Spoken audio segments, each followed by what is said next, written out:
Some acts of giving come with hesitation, reluctance, or inner struggle, yet within that hesitation, a gentle voice arises from the heart.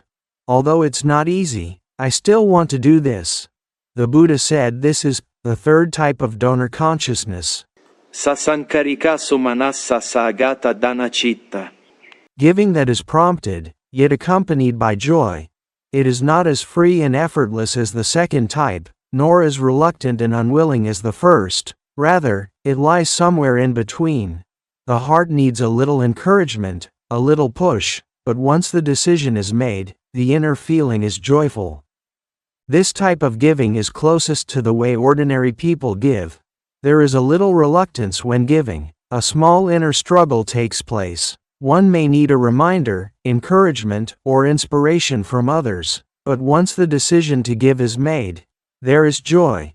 The Buddha said this kind of giving is also very powerful because, though the mind struggles, it leans toward the wholesome side. This act of gently pushing the mind toward goodness is the most important turning point in practice. It is also where the donor's consciousness truly begins to grow.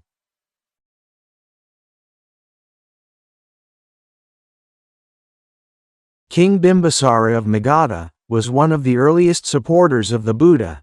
But in the early days after the Buddha's enlightenment, his first act of giving was not as grand or effortless as later generations imagined. In fact, he once felt very reluctant to give. One day, the king saw the Buddha and the Sangha entering the royal city on alms round. Sunlight fell upon the Buddha, and the serene, majestic, peaceful presence deeply moved him. A desire to offer arose in his heart, but immediately he thought, these treasures were passed down through generations. Is it truly wise to give them away so easily? He stood there, his heart pulled between, I want to give, and I can't bear to give. His close minister, Amata, noticed the king's hesitation and gently said, Your Majesty, giving is not meant to diminish your wealth, but to open the door to merit and joy. Your ancestors left you wealth, the Buddha leaves you direction. The king's eyes shifted slightly. For the first time, he realized, giving is not a loss, it is an expansion. So he finally made up his mind. He took a precious piece of golden land and offered it to the Buddha to build a monastery. But when the moment of offering truly arrived, his hand trembled slightly. He took a deep breath and personally laid the golden earth at the Buddha's feet. At that very moment, his heart suddenly became incredibly light. The Buddha said, Great King, your mind was hesitant, but now it has become pure and joyful. This act of giving carries immeasurable merit. From that day on, King Bimbisara became one of the greatest royal supporters in Buddhist history. But what he remembered most was the moment of struggle in his very first act of giving, and the joy that followed.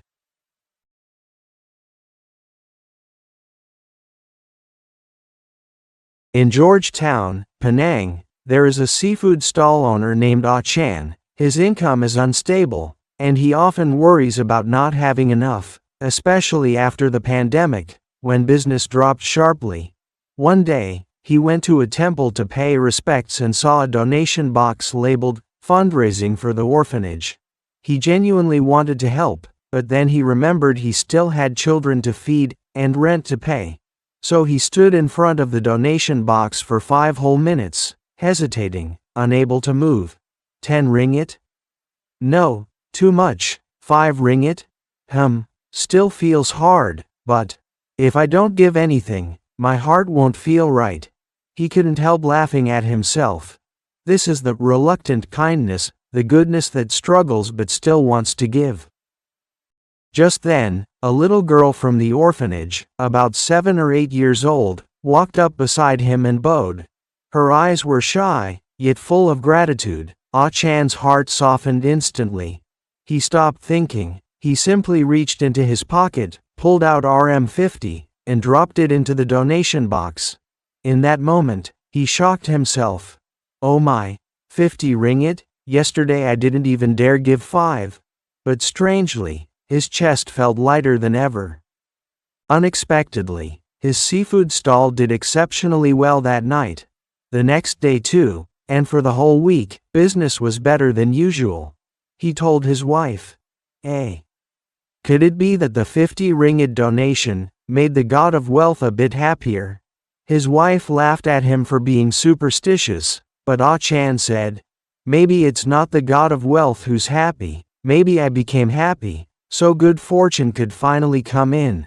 The Buddha said, when the heart is willing to let go, blessings arise.